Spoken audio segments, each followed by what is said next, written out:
Now let's talk about reincarnation. Eastern philosophical and religious beliefs regarding the existence or non-existence of an unchanging self have a direct bearing on how reincarnation is viewed within a given tradition. There are large differences in philosophical beliefs regarding the nature of the soul, also known as the Diva or Atman, amongst Eastern religions such as Hinduism and Jainism, that do accept such an idea. The concept of reincarnation, along with karma, samsara, and moksha, was first developed in India by non-Aryan people outside of the caste system whose spiritual ideas greatly influenced later Indian religious thought. Buddhism and Jainism are continuations of this tradition, and the early Upanishadic movement was influenced by it. Reincarnation was adopted from this religious culture by Brahmin orthodoxy, and Brahmins first wrote down scriptures containing these ideas in the early Upanishads. According to the scriptures, the Buddha taught a concept of rebirth that was distinct from that of any known contemporary Indian teacher.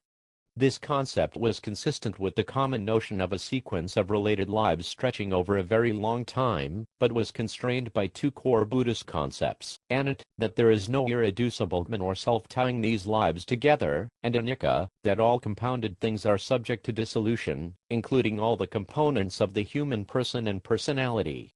At the death of one personality, a new one comes into being, much as the flame of a dying candle can serve to light the flame of another sense. According to Buddhism, there is no permanent and unchanging self, identity, there can be no transmigration in the strict sense. Buddhism teaches that what is reborn is not the person, but that one moment gives rise to another, and that this momentum continues, even after death. It is a more subtle concept than the usual notion of reincarnation, reflecting the Buddhist concept of personality existing, even within one's lifetime, without a self. Instead of a fixed entity, what is reborn is an evolving consciousness M.1.256, or stream of consciousness D.3.105, whose quality has been conditioned by karma.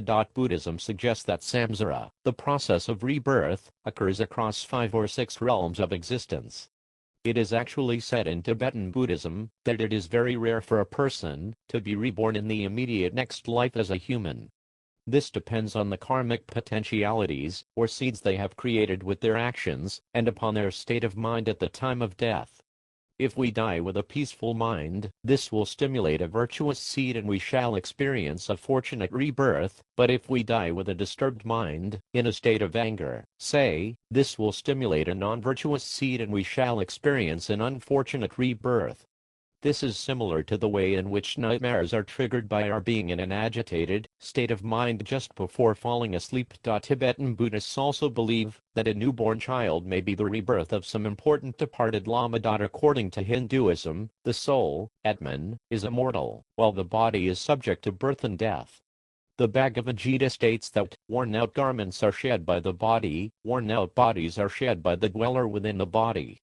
New bodies are donned by the dweller, like garments. Verse 222, the idea that the soul of any living being with a consciousness reincarnates is intricately linked to karma, another concept first recorded in the Upanishads.